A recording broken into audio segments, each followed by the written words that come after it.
Throughout history, combat sports events have taken place in some of the most notorious locations. I'm talking about the Roman Colosseum, Madison Square Garden, and P. Diddy's crib. Allegedly.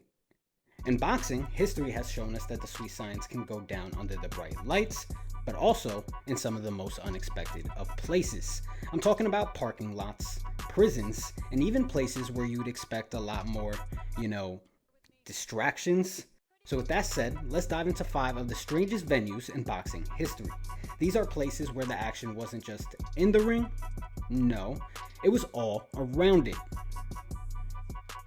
What's poppin', y'all? It's your boy Luke 2 Sick. Welcome back to the channel. If you're new here, don't be shy. Hit that subscribe button. Hit a like on the video. Get it poppin' in the algorithm, because what we do here is cover everything in the world of violence. We break down legendary fights. We give you list videos, history videos, reactions, all of that, and much, much more. Today, we're hitting you with the top 5 wildest venues in boxing history. I mean, these spots range from iconic to downright really bizarre. I hope you like it. This is Luke 2 Sick. Hey, keep those hands up. 5 wild venues in boxing history. Let's kick things off with an absolute classic, the legendary Yankee Stadium. But we're not talking about fights in the stands or fancy suites. Nah. In 1938, Joe Louis defended his heavyweight title against Max Schmeling on the actual baseball field. That day, America's pastime met the sweet science in what became one of the most politically charged fights in history. It was America versus Germany, and under the bright lights, Louis delivered a brutal first-round knockout. It doesn't look like Schmeling's gonna make it. It's all over. Now, due to a list of reasons like logistics, prices, and so much more, boxing at Yankee Stadium would go on a hiatus for nearly 30 years. But in 2010, it would all come back. Now, we return to a legendary sports tradition, a title fight, outdoors in a ballpark.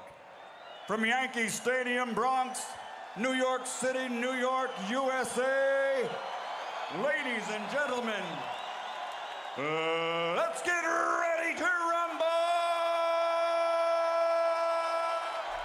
Yeah, that's when Miguel Cotto would dominate Yuri Foreman to become a 3-division world champion. The fight took place on a ring constructed on the field, and honestly, it looked beautiful with the stadium's backdrop. And in my opinion, it added to the event tremendously. Though it reignited interest in boxing events at the stadium, there hasn't been another fight there since. Yeah, I understand why. It's probably a nightmare to set up all the logistics involved, but one fight in 30 years? Hey, we can do a lot better, man. I mean, Las Vegas, they're building a baseball field. They should look at Yankee Stadium as maybe a blueprint for the future. It might be hot, but hey, that's not on me to figure out. Yeah, that leads us to our next submission. Back in the day, Las Vegas had Caesar's Palace, and they used to literally take it outside. They'd set up a temporary arena in the parking lot for some of their biggest fights in boxing history, and let's just say fans weren't sweating from the punches. Yeah, it was hot. I mean, really hot. Regardless, that didn't stop some of the biggest names in boxing of the day from fighting at Caesar's Palace. I'm talking about Sugar Ray Leonard, Larry Holmes, Marvin Hagler. It kind of made it feel like a more high-profile event. The venue had broken box office records when they hosted Jerry Cooney versus Larry Holmes in 1982. It also broke temperature records. Now, that big stadium at Caesar's Palace was taken down a long time ago, so that arena where they'd house the fights is no longer there. It's now been replaced with the Hotel Tower. No matter what you say though, those events took place, and regardless of the difficulties, they've gone down in history. Now, the organizers of our next event, well, those dudes, hey, they need to be studied. Yeah, picture this, a state-of-the-art arena rising in the middle of the Saudi desert in just 60 days. That's what happened when Anthony Joshua rematched Andy Ruiz Jr. for the heavyweight championship of the world. Dubbed the Clash on the Dunes, this custom-built arena blended modern architecture with a wild backdrop. It only took 60 days to build it. Fans from around the world would gather to witness AJ reclaim his belt and dominate Ruiz for 12 rounds on his way to a unanimous decision. But it wasn't really about the fight. It was a statement, marking a new chapter for boxing in the Middle East. The arena was also the location that hosted Jake Paul's fight with Tommy Fury. Yo, they built a whole arena faster than some people finished a Netflix series. And in the desert. No one was hot? Alright, the next submission on our list didn't hold a title fight or a professional fight. It was just an exhibition. But, hey, it was wild and it featured one of the greatest of all time, Muhammad Ali. Yeah, the year's 1976 and Ali is going on a tour of federal prisons across the country.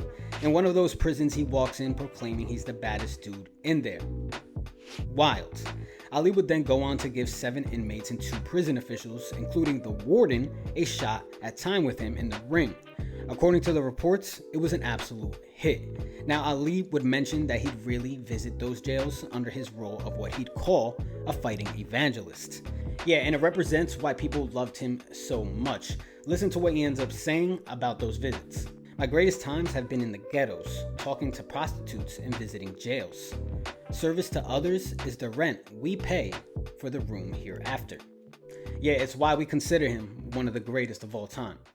Alright, yo, at the top of the video I mentioned Diddy parties, and we not going to Diddy's crib, but number 1 on our list, I'm not gonna say Diddy party activities didn't happen. Allegedly, of course. From the girls next door. Come party with us for the best damn fight night period, live at the Playboy Mansion.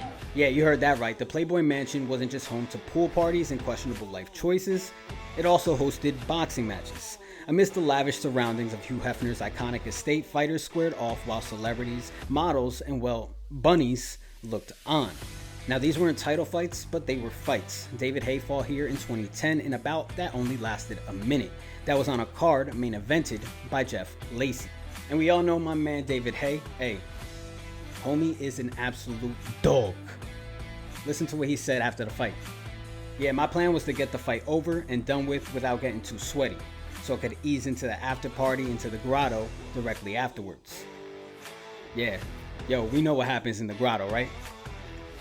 Yeah, while these fights were legit, it was just a little bit all too surreal, a little bit all too gimmicky. It was mixing kind of like the Hollywood glam, the Hollywood feel of the mansion with the ruggedness of boxing, and it just didn't mix. So we don't really see that take place.